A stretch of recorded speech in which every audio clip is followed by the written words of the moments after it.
Lo que pasó en la iglesia de Los Ángeles, que sería como el equivalente de que pasara algo así gravísimo en la iglesia de Nuestra Señora de Guadalupe en México.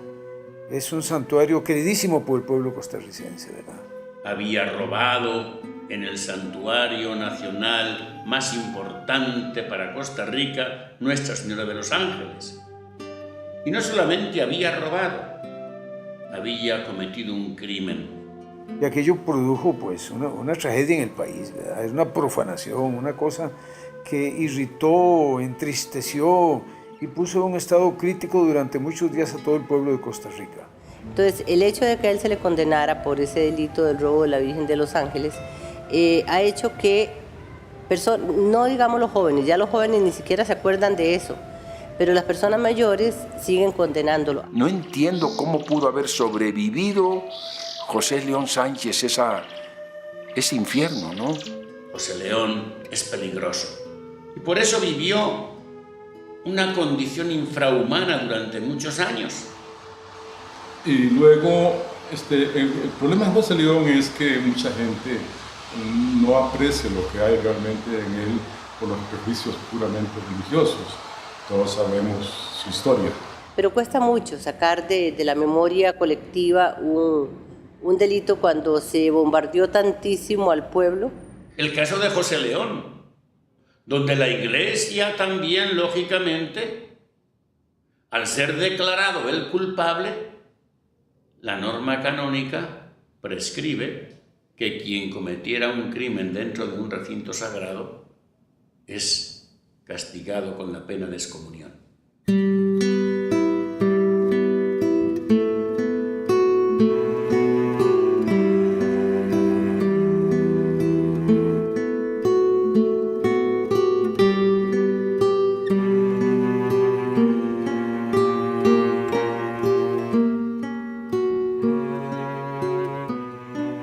Tengo mucho orgullo de decir que mi madre era prostituta y que ella nunca supo quién era el padre de sus hijos. Mi madre, que se llamaba Doña Esther, y sus 5 hermanas ejercían la prostitución, eran prostitutas. Y formaron ellas como una especie de cooperativa de prostitución. Armaban carpas con telas de hule que ellas mismas producían y se iban a la montaña a venderse a la orilla de los ríos o en carpas que ellas mismas hacían, las 5 hermanas, para venderse a los indios.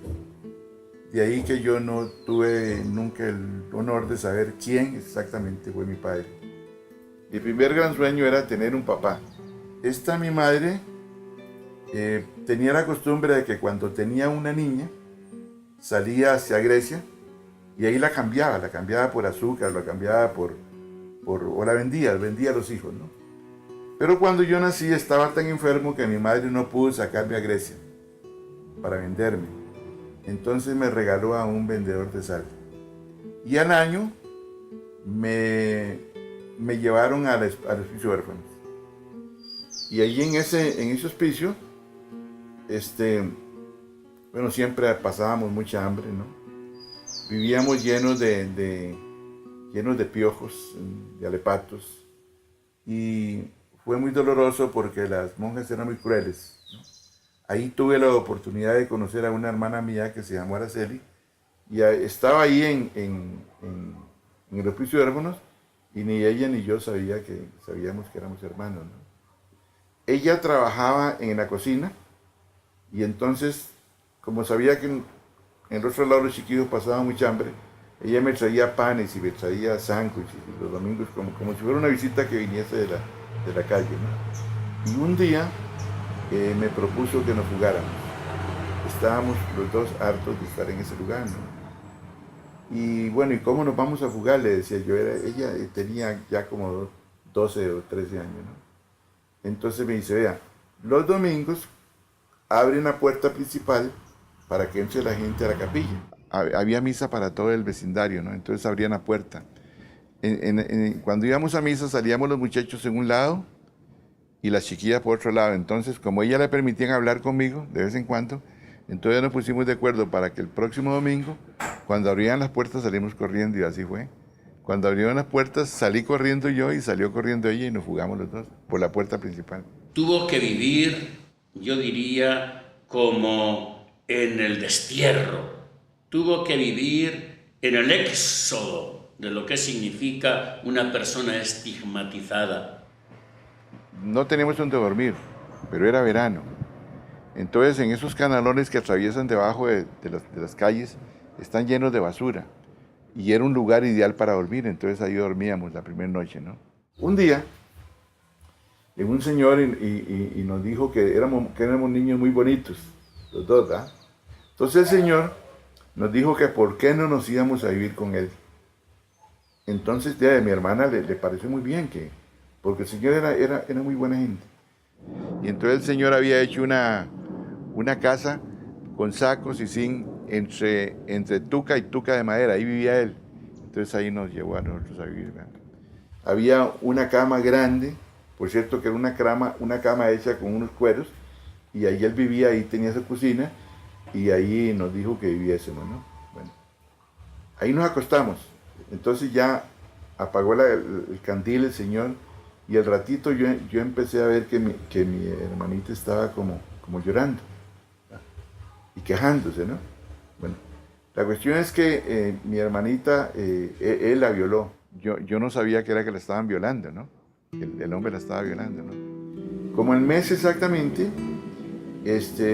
estábamos durmiendo. Él había hecho una olla de frijoles con tocino muy rica, cuando llegó la policía y lo capturaron a él, ¿no? A él, porque vivía con una niña pequeñita, ¿no? Y entonces lo metieron a la cárcel. Y nos regresaron a nosotros dos, a los prisioneros.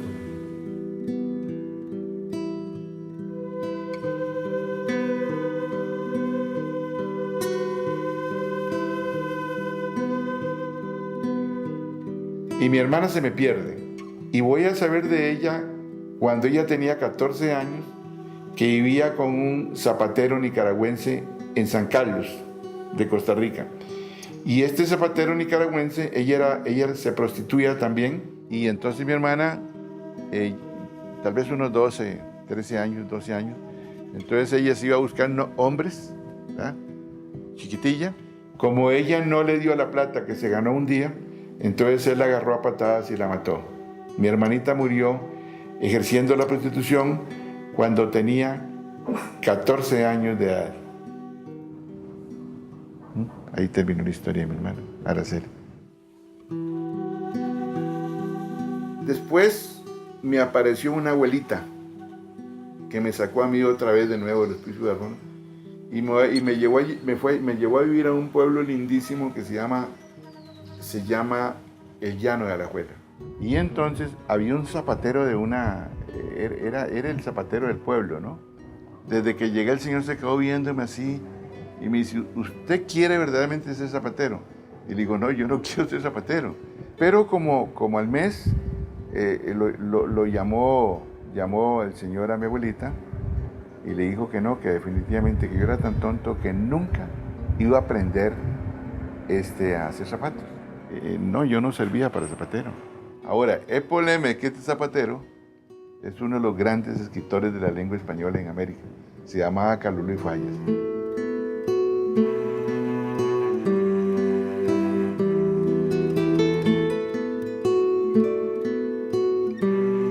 Y me volvieron a poner en la escuela. Estuve en la escuela del Llano, otra vez repitiendo primer grado.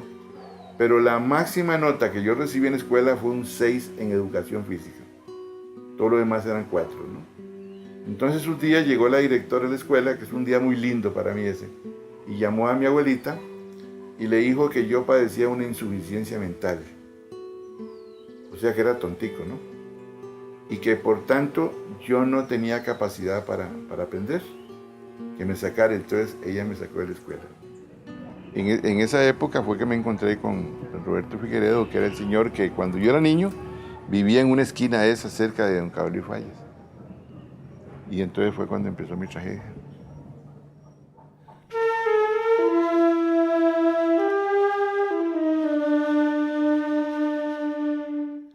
Y ocurre que amanece un día en que hay un hombre muerto adentro, se han robado la imagen de la Virgen de los Ángeles y una cantidad de votos muy valiosos, y lo que aparece luego en la noticia es que un pariente de José León Sánchez y él mismo están involucrados en un delito de semejante magnitud. José León era un niño cuando sucedió ese asunto y por lo tanto los abogados se negaban a defenderlo y él fue a la cárcel prácticamente sin poder hacer nada.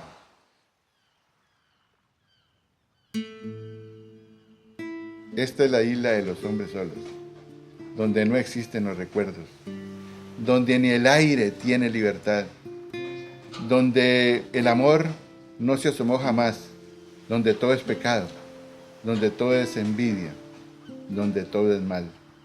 Esta es la isla de los hombres solos. Amigo Rogelio, estar aquí a los 19 años de edad, a los 20 años de edad, es lo peor que le puede pasar a un ser humano. Esta es la isla del diablo, la isla que me iba a tocar a mí 20 años después del día en que ingresé acá. Ingresé, por ejemplo, en octubre del año 1950. Me iba a tocar a mí bautizarla de nuevo y ponerle la isla de los hombres solos, donde no existiera esperanza, ni la paz, ni el derecho a la vida, y nada era como nada.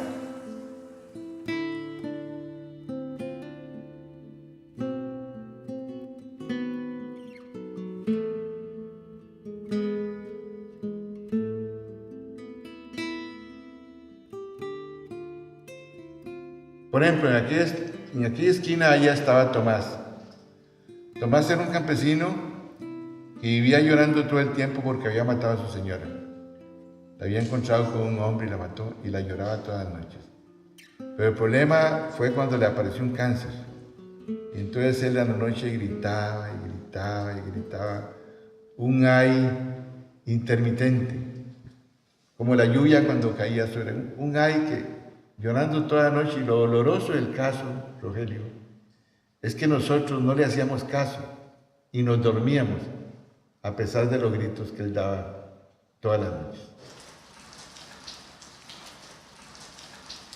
Aquí en este salón creo que pasé como unos 4 años, aquí. Después me pasaron para aquel salón de allá al fondo, pabellón número 8 allá. Allí en ese pabellón número 8, al frente, pasó una de las historias más dolorosas en este penal. Resulta que un compañero hirió a un teniente. Y en aquel pabellón que estaba allá, se usaba como una especie de enfermería, aquel que está allá, enfermería, ¿no? Ese compañero hirió a un teniente y le quitó el candado, trancó el candado y se encerró él en el pabellón ese número 8 con un arma. Había tal vez unos 10 o 12 reos enfermos ahí, sobre todo aquí había mucha enfermedad que es la tuberculosis, ¿no? Estaban acostados en camas como esa que se ve ahí, ¿no? Entonces el comandante le decía que saliera y como él no quiso salir, abajo estaban guardadas todas las tuzas de la cosecha de maíz de ese año. Todo, en el fondo de esos 3 se usaban de bodega. Entonces él mandó a pegarle fuego y le decía que saliera. Y él no quería salir porque sabía que si salían lo mataban, ¿no? Entonces los compañeros se levantaron de las camas y le suplicaban también que saliese, ¿no? Él no salía. Llegó un momento que el pabellón se puso tan lleno de calor porque abajo estaba quemándose todas las cantidades de tuzas. Ellos subieron sobre las camas de hierro que tenían, ¿no? Y las camas de hierro se calentaron también, ¿verdad? Y ellos gritaban y gritaban que por favor lo sacaran o le decían a él que se entregara, pero él no se quería entregar. Se llamaba Panini el muchacho, ¿no? Al final, el pabellón se empezó a poner más negro, hasta que todos murieron carbonizados en aquel pabellón que está ahí.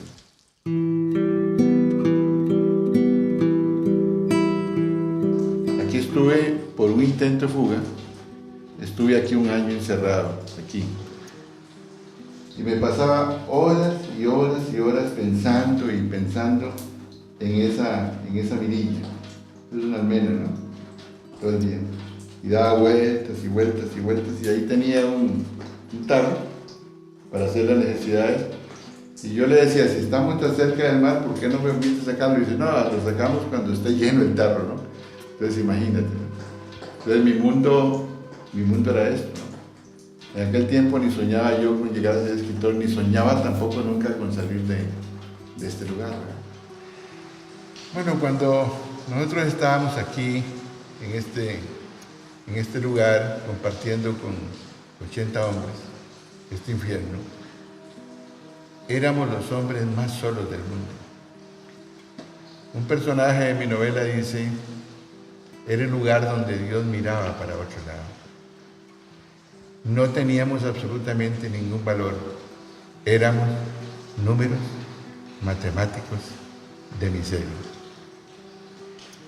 Cristino, que dormía aquí a la par mía, me decía un día, que es un personaje de mi novela, me decía un día, le preguntaba yo que habíamos fracasado en un intento de fuga al fondo.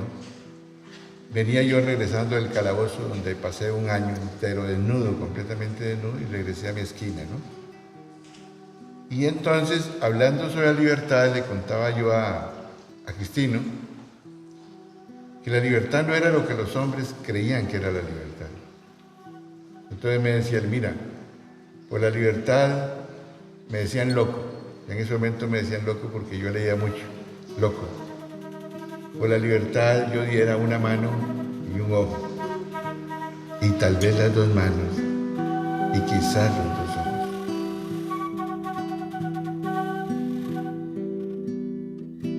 Entonces, Tabaquillo llega corriendo y me dice, José,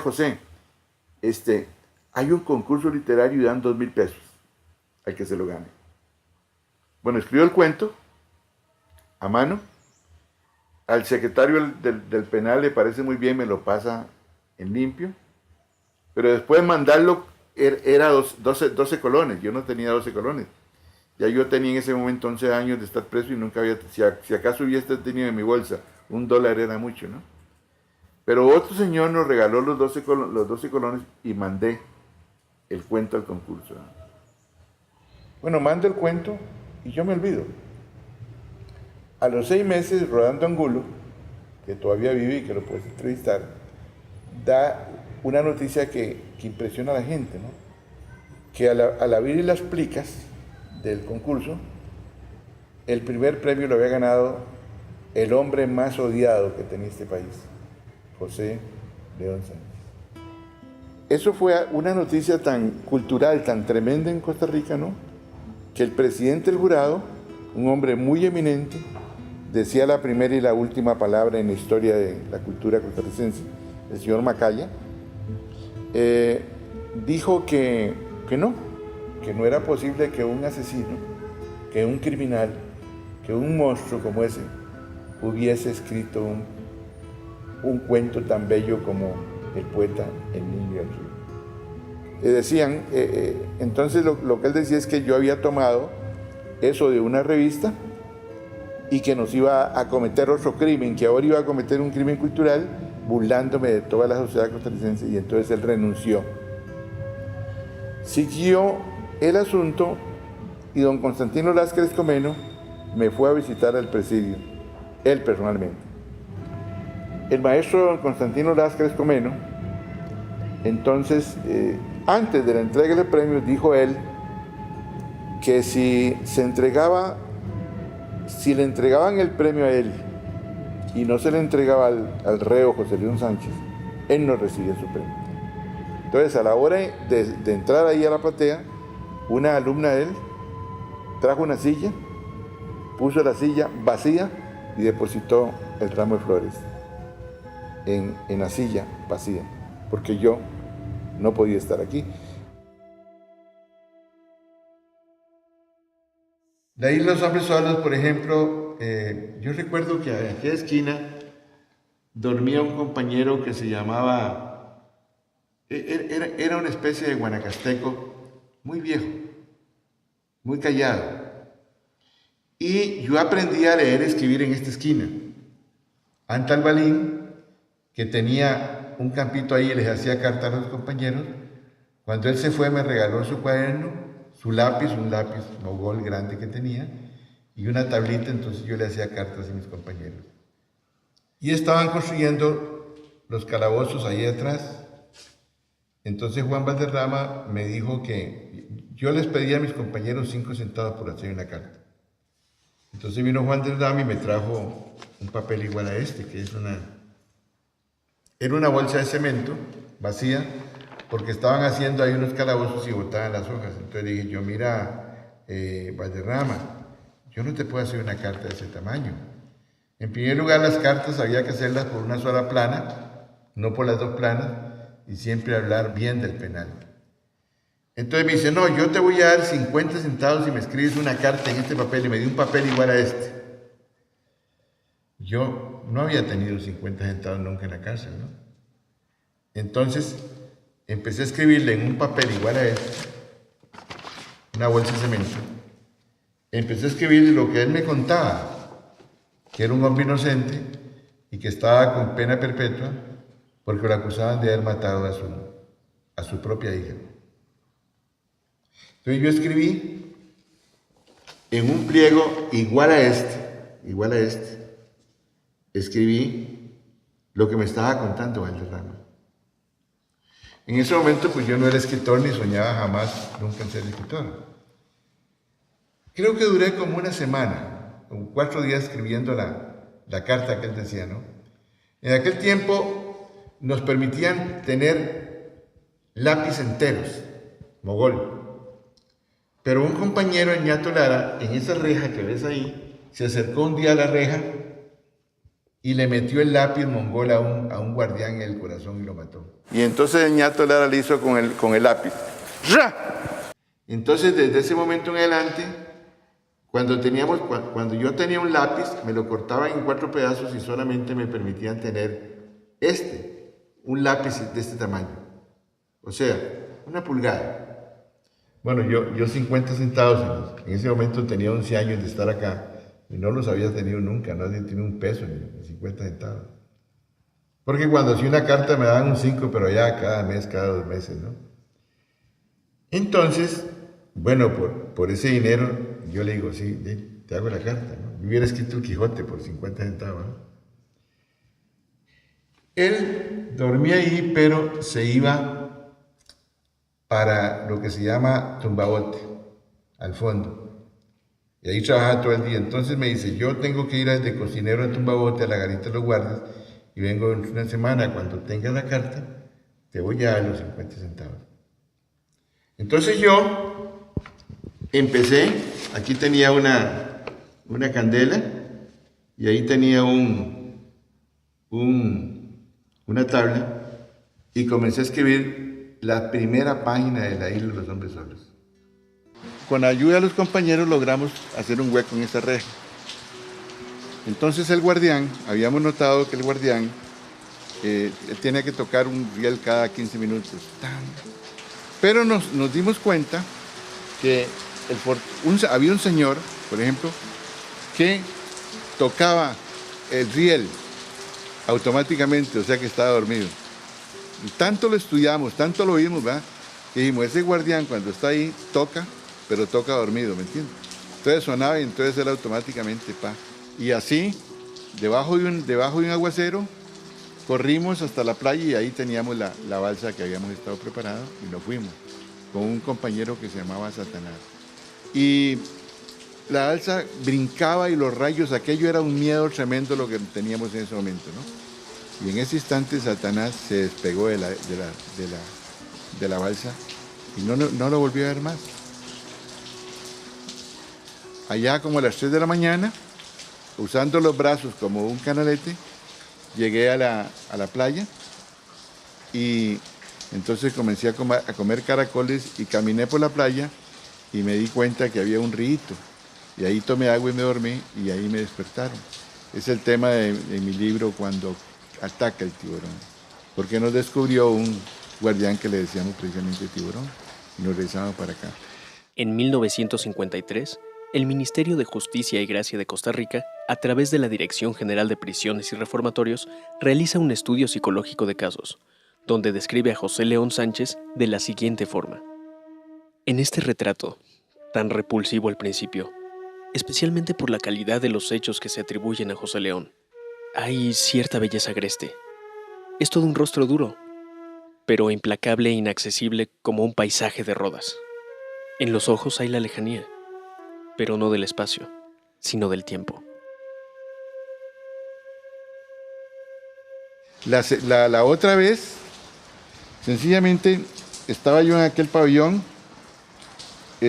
abrimos una lata de zinc, nos tiramos, corrimos y nos escondimos en la isla. El compañero mío pensó que era mejor tirarse por otro lado y se fue para allá y se tiró y pasó al otro lado. Pero yo creía que nos tenía muy controlados y que lo mejor era echarse a nadar unos 3 kilómetros al mar y coger un palo. Ahí, como lo pudieron ver a ustedes, sobre todo en las grandes corrientes de Tempisque, salen árboles grandísimos. Entonces yo me agarré de un árbol, ¿verdad? Y ahí me fui con la corriente, 36 horas. Y a las 36 horas salí precisamente donde se llama hoy, donde está el muelle, Caldera, ahí salí. Me capturaron porque de ahí miles de voluntarios se pusieron por todo lado buscándome. Vinieron trenes llenos de gente voluntaria desde Cartago y de San José y me capturaron herido en la frontera con Nicaragua. Así terminó mi historia. Pero entonces ya no me regresaron acá, sino que me regresaron a la penitenciaría y me hicieron aquella celda tremenda donde usted conoció.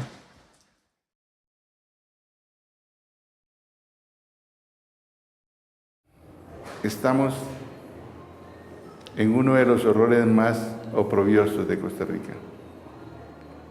Es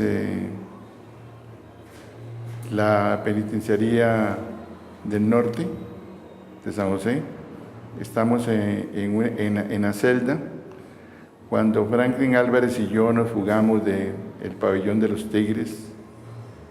Subimos a la azotea en el momento en que estábamos bajando por el frente de la penitenciaría junto al río Torres. En ese momento, con unas cobijas que habíamos usado como cuerdas, el guardián de la esquina disparó. Oímos la ráfaga de la ametralladora. El tipo lo vio y disparó desde allá la ametralladora. Eran unas ametralladoras que se llamaban Beteta, 30-30 se llamaban la ametralladora, ¿no? Franklin cayó muerto y yo todavía me pude como me arrastrar un poquito, ¿no? Y aquí fue donde me pegaron el tiro. Mire usted el tiro que me pegaron en el corazón, ¿no? Cerca del corazón, ¿no? Y cuando escribí esas cosas así en papeles de cemento, cuando escribí esas cosas así, no imaginaba que iban a perdurar hasta hoy y que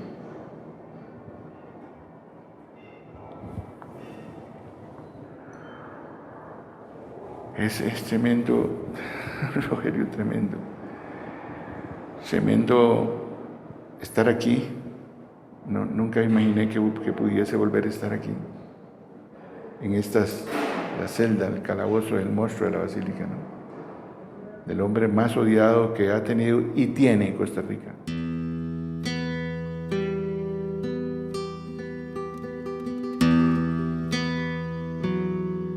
Es decir, alguna gente me dice que en mi libro hay mucha crueldad. Bueno, en aquel tiempo yo no era un escritor, sencillamente contaba lo que me pasaba a mí y lo que me pasaba a todos los compañeros. Cuando entré a estas celdas, yo fumaba, ¿no? Cuando salía al patio, entonces en aquel tiempo los guardianes mascaban tabaco y tiraban la cuecha al suelo. Entonces yo recogía esas cuechas, las secaba, todos los reos hacíamos eso, conseguíamos las cuechas, las mascadas de tabaco, las secábamos y hacíamos cigarrillos. En aquel tiempo era inconcebible, dijéramos, la marihuana en un penal o las drogas. las violaciones de los compañeros, la homosexualidad, esas cosas no eran concebibles aquí. Yo recuerdo que la celda estaba totalmente cerrada con una lámina de hierro, pero había un hueco así de este tamaño, donde uno llamaba, señor guardián, señor guardián. Entonces yo recuerdo que yo les decía al guardián, regálame la chinguita, regálame la chinguita. Entonces los guardianes, algunos muy generosos, yo abría la boca por el hueco y ellos me regalaban un cigarro. Un día vi un guardián que estaba fumando, era nuevo, él era de Cartago, se llamaba Don Sebastián. Don Sebastián, regáleme un cigarro. Entonces, abra la boca. Entonces cuando abrí la boca me metió un palo en la boca lleno de excremento. Desde ese momento dejé hasta el día de hoy de fumar. Se habla de una herida, de 2 heridas cicatrizadas, pero tiene muchas. Ha sido sujeto flagelado, golpeado como una bestia. El crimen responde como es preciso que responda a veces, con el crimen. Una noche como esta, así en esta oscuridad, ya usted vio el patio, oí una música muy bonita, era un piano que estaba tocando, pero el penal inmediatamente se quedó como en silencio, eran como las 7 de la noche, y entonces le dije al guardián, ¿qué es lo que está pasando? ¿Por qué tanto silencio? Y me dice, bueno, es que un pianista mexicano está ahí con una señora cantando. Era Toña la Negra y el que cantaba era Agustín Lara, con ella. Y aquí en la celda, esa canción la cantaba, yo la cantaba mucho.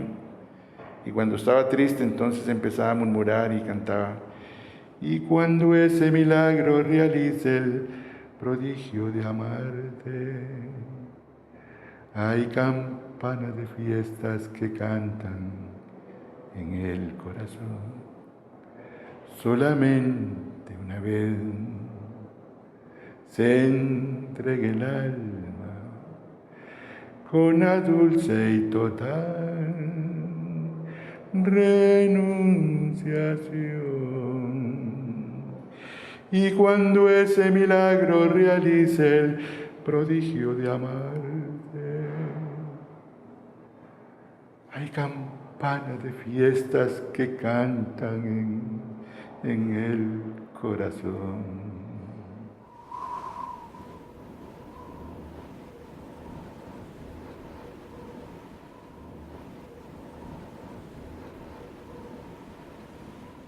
Aquí, todavía hoy en día, la gente me sigue considerando un criminal. Y dicen, sí, ese José León Sánchez, el que escribió sobre la isla de los hombres solos, fue el hombre que se robó a Nuestra Señora, la Virgen de los Ángeles. Mi forma de hablar hoy también es una forma de escribir contra esa tristología, ¿no? Esa forma del hombre inocente, que a la edad de 20 años, en esa esquina, sobre ese cartón, me quedaba más que llorar y llorar. No tenía padre, no tenía madre, no tenía hermanos, no tenía nada. Solamente me quedaba llorar y llorar.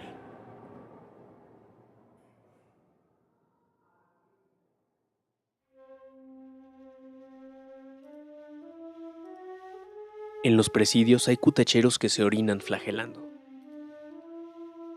A José León, me lo cuenta le dieron cierta vez tantos golpes que en su celda se abrió las venas y arterias que pasan entre el brazo y el antebrazo. Me enseñó las idas y venidas de la antigua navaja. ¿Por qué suicidarse? No supo contestar.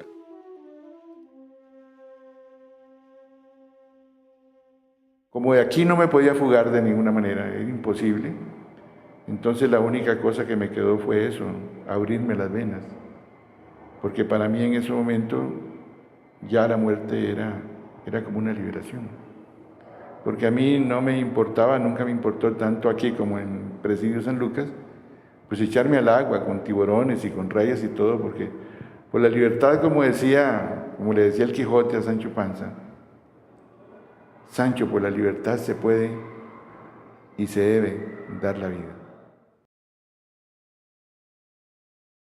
Y termina siendo condenado José León Sánchez con 19 años, en esa época menor de edad, atribuyéndole participación en todo el crimen de la Virgen de los Ángeles, que se llama el crimen de la Basílica de la Virgen de los Ángeles. Aquello fue un escándalo terrible y eso, en razón de la condena que cayó sobre José León, no solamente lo mandaba a la cárcel por muchísimos años, era asesinato, sacrilegio, robo, sino que además en la misma cárcel lo afectaba en relación con los demás reos. Al fin y al cabo, reos de diversos crímenes o delitos, pero todos costarricenses y posiblemente todos devotos de la Virgen de los Ángeles. Yo dijera que el calabozo tenía dos sentidos. Uno, castigarme. Y la otra, aislarme de los reos, que si me hubieran llevado a los pabellones, pues ellos me hubieran matado porque había una fobia tremenda. Ellos también se sentían ofendidos con el crimen de la Basílica, ¿no? Que los reos están exaltados. Pero nosotros no nos metieron con los reos porque sabían que los reos nos linchaban, ¿no? Desde el día en que yo me fugo de la cárcel de San Lucas, y la Presidencia de la República comienza a publicar en los periódicos una situación para que me capturen.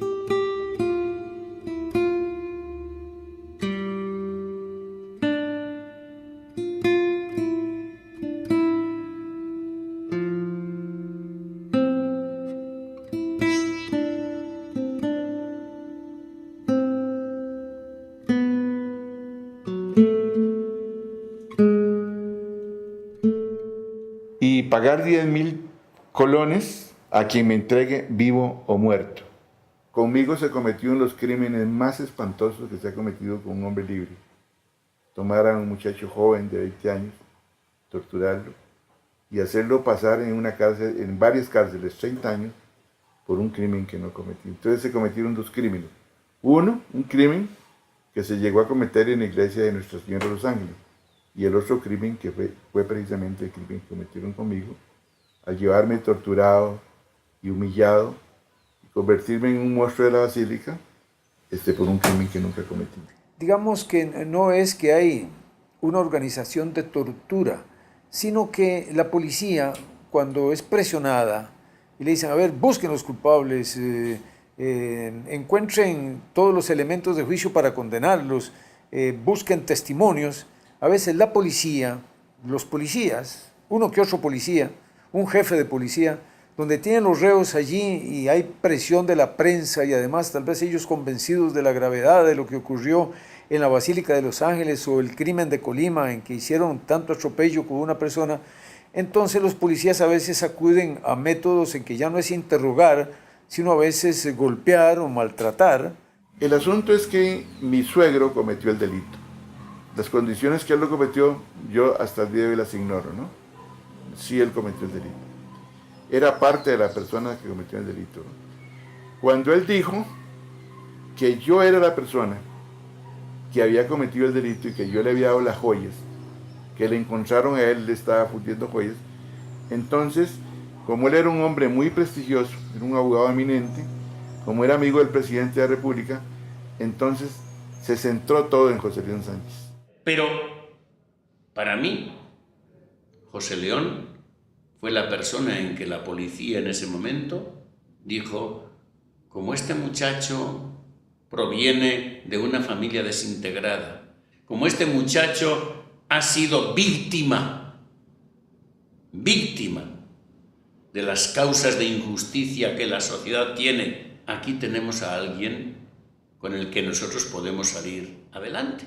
Y para mí, el hecho de inculpar a José León fue, en el fondo, una forma de que la policía, la OIJ en ese momento, se colocaba una flor en el ojal diciendo, encontramos al criminal de la Virgen de los Ángeles.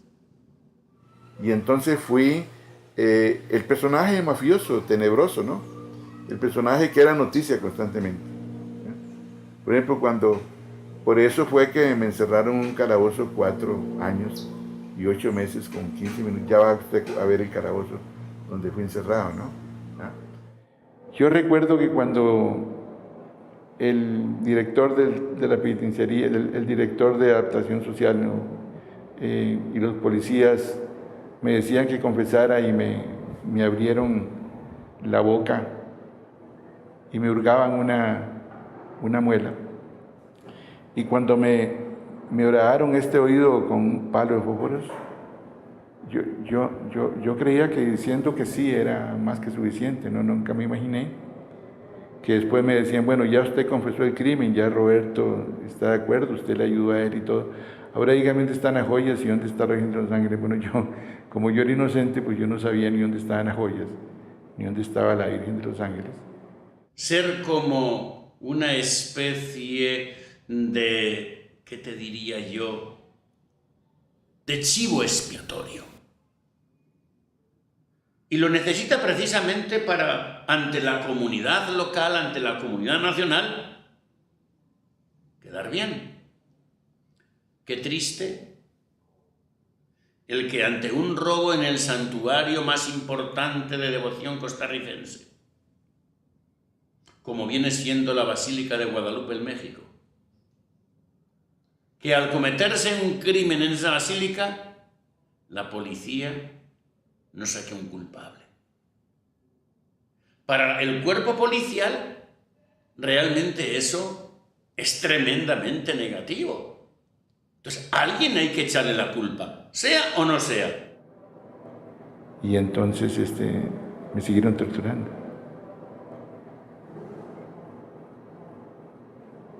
Me siguieron torturando durante 30 años que pasé en las cárceles.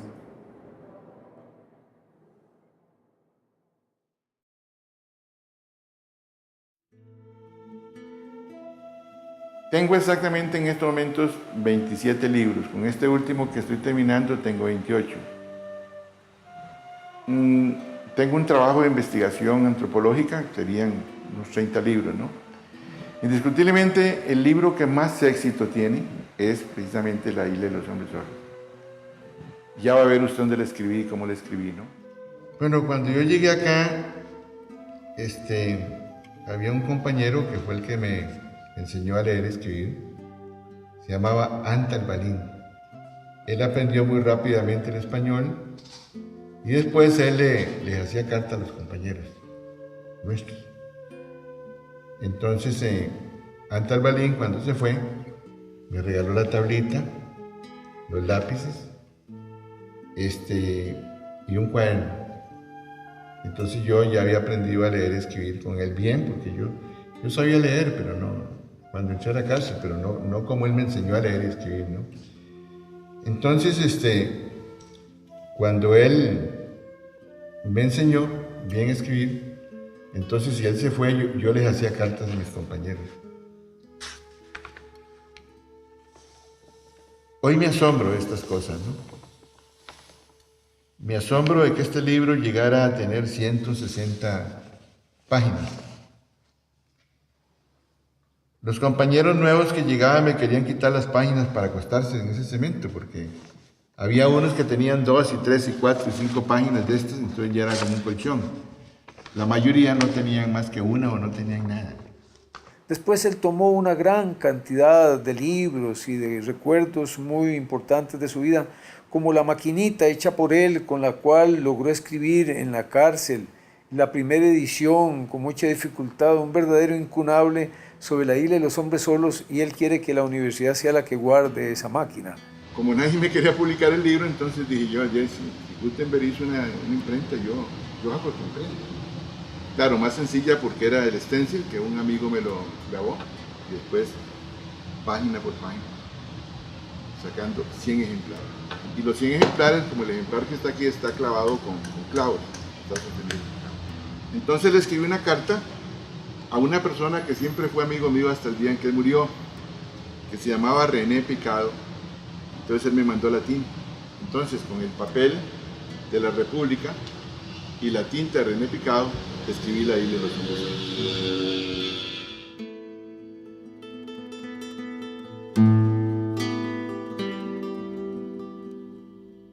Eran 100 ediciones, ¿no? El señor comandante Rodríguez estaba muy emocionado con el libro, incluso nos mandaba frescos cuando estábamos imprimiendo, ¿no? El problema es que cuando terminamos, él cogió el primer ejemplar y al leer las primeras páginas, entonces lo mandó a capturar esa misma noche, ¿no? Y mandó a quemar toda la edición. Se salvaron. Había un señor que se llamaba Graciano que se robó, no quemó la edición, sino que se robó 10 ejemplares. Y en Punta Arenas, en un bar, un muchacho periodista joven le compró un número, se llamaba Joaquín Vargas Llené. Y don Joaquín Vargas Llené lo llevó a la Universidad de Costa Rica, donde está ese original todavía, y así se salvó la edición, porque todos los demás los quemaron. La isla de los hombres solos se publica en México a finales de los 60, principios de 70, lo publica Editorial Novaro, precisamente como una contrapropuesta a Papillón. Papillón nos llegó por una editorial española, Pomaire, que se llenó las bolsas de dinero, ¿no?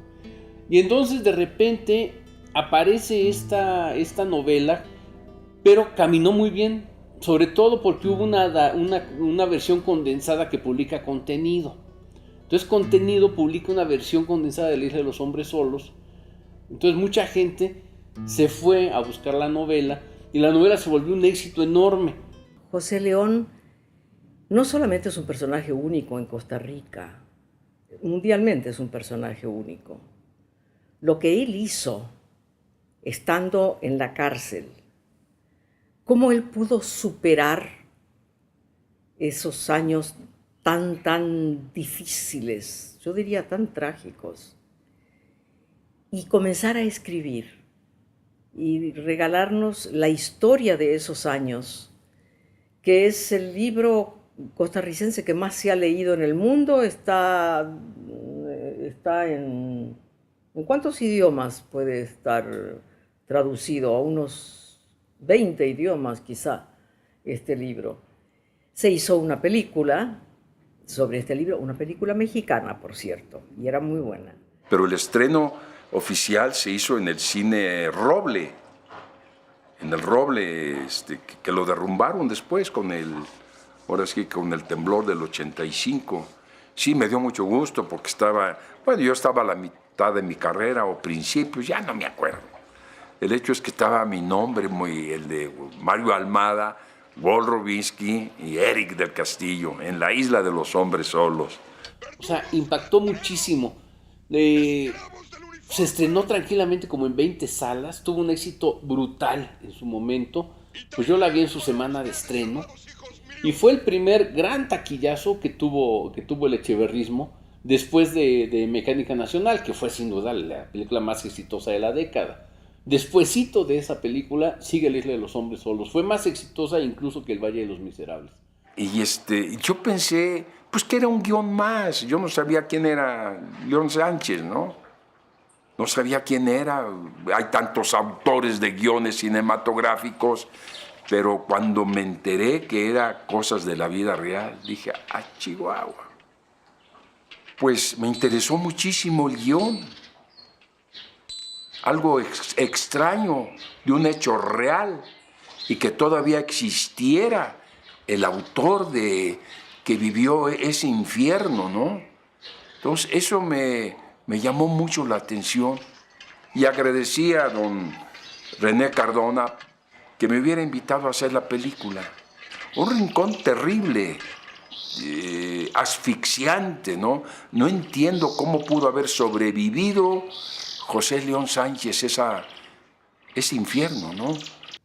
Y además porque es un libro que nos dice verdades, o sea, que a la hora de la hora tú no piensas que sea totalmente una ficción. O sea, tú sí crees que eso podría estar pasando en una prisión. Tú sí crees que en cualquier reclusorio podría estar pasando algo así. Tú sí crees que en una isla que fuera un punto de castigo habría algo así. la isla de los hombres solos ofrece una realidad que se estaba ocultando. Y él la presenta muy bien. En cambio, la isla de los hombres solos sí te dice que no hay ley, ¿no? O sea, que los personajes están absolutamente sometidos al azar del poder. Porque aquí hay incluso estas anécdotas extrañísimas de cambios de poderes, de golpes de estado al interior de la propia prisión. Este tipo que incluso en un momento dado decreta que la isla es una república autónoma y tiene que obligar a que las autoridades de Costa Rica lleguen y prácticamente lo depongan a cañonazos, ¿no? Es decir, nos cuenta una historia insólita en vez de contarnos una historia aterradora. Nos cuenta una historia que, pese a ser insólita, es reconocible. Y nos cuenta una historia que es reconocible a pesar de que no haya un solo personaje realmente positivo. Entonces, cuando José León Sánchez consigue todo esto, ya estamos ante un buen narrador. Es una figura excepcional en la literatura mundial. O sea, ya es una referencia, y ya es una referencia reconocida por todos. Yo creo que cuando se consigue algo así, cuando un artista consigue algo que permea con tanta profundidad a la cultura popular, pues yo creo que tiene que sentirse tremendamente satisfecho de lo que ha hecho, ¿no? Muchos de mis libros los he escrito por pura hambre y otros por pura desesperación. Yo no había cometido ningún crimen, Rogelio. Era un muchacho que sencillamente estaba enamorado de una mujer y su papá dijo que yo había cometido el crimen más espantoso, más horroroso, más impío en la historia de Costa Rica. José León no tuvo oportunidad de defenderse. No hubo abogados que quisieran defenderlo.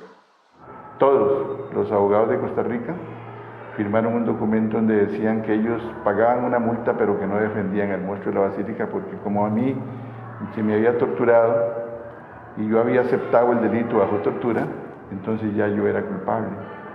La cárcel es como una cuenca de cosas donde solamente perviven los recuerdos, vivimos de los recuerdos y nos sostiene una esperanza. De modo que cuando se presentó el caso de José León Sánchez y él ya crecido y grande, pues se dio cuenta de que era mejor que alguien examinara aquel expediente.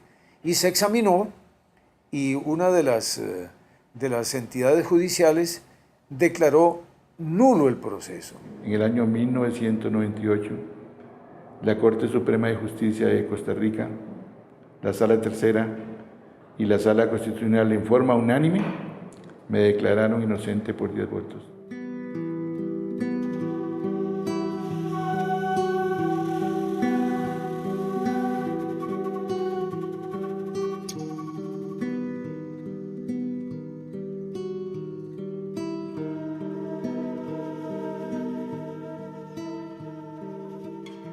Yo tengo que ser muy honrado, amigos. Tengo que ser muy honrado. No hubo específicamente un gesto de pedir perdón a quien injustamente le privamos de un derecho. Sí, efectivamente, somos conscientes de que José León goza de todos los derechos de un fiel, pero, discúlpenme, amigos, no fuimos lo suficientemente responsables para haber también nosotros sacado un edicto en que hubiéramos dicho: pedimos perdón a José León porque al ser inducidos a error fuimos también injustos con él. Sí lo perdonamos, sí realmente lo aceptamos como un hermano muy entrañable, pero directamente a la pregunta que usted me hace, yo tengo que ser muy honrado. No hicimos todo lo que debiéramos haber hecho en la reinserción de José León a nivel de Iglesia. Así, cuando salí de la cárcel, ingresé a la Universidad de Costa Rica a estudiar Derecho. Bueno, tengo una licenciatura en la Universidad de Stanford, estudié en Berkeley, estudié en Stanford, ¿no? El doctorado es la cosa que más me llena de orgullo, ¿no? Porque de ahí en la UNAM es una universidad extraordinaria y para recibir un doctorado honoris causa de la UNAM, pues cuesta verdaderamente muchísimo, ¿no?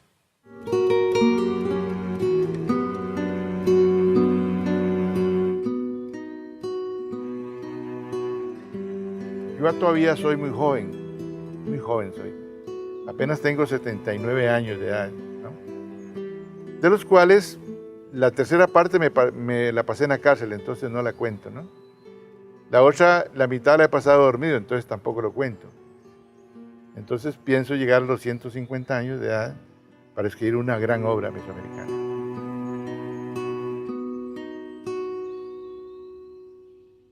Pero sí se le reconoce, pero no como tiene que ser. José León es un gran escritor, efectivamente. Después me enteré quién era José León Sánchez y me impresionó más. Porque pocos hombres pueden hacer lo que él hizo y tener un talento tan extraordinario como escritor. Porque no nomás son La isla de los hombres solos, sino varios libros con muchos premios, inclusive aquí honoris causa en la Universidad Nacional Autónoma de México, siendo costarricense. Una historia muy interesante. Yo lo admiro profundamente. Es decir, cuando que muchas otras novelas de su momento y que uno suponía que nos iban a definir para siempre, acabaron en el olvido o acabaron, digamos, en el anaquel de los grandes prestigios, José León Sánchez finalmente acabó siendo el último gran escritor popular que tiene el continente, y creo que ese es uno de los méritos mayores a que puede aspirar un literato y un artista en general. Todos realmente nos alegramos, los que conocimos a José León, de que finalmente en el país se le hiciera justicia, declarando José León Sánchez no fue partícipe del crimen que se cometió en la Basílica Nuestra Señora de los Ángeles.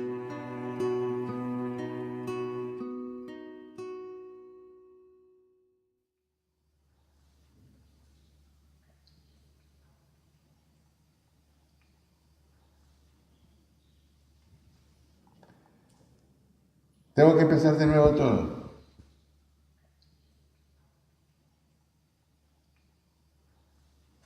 Es que ya no puedo, hermano.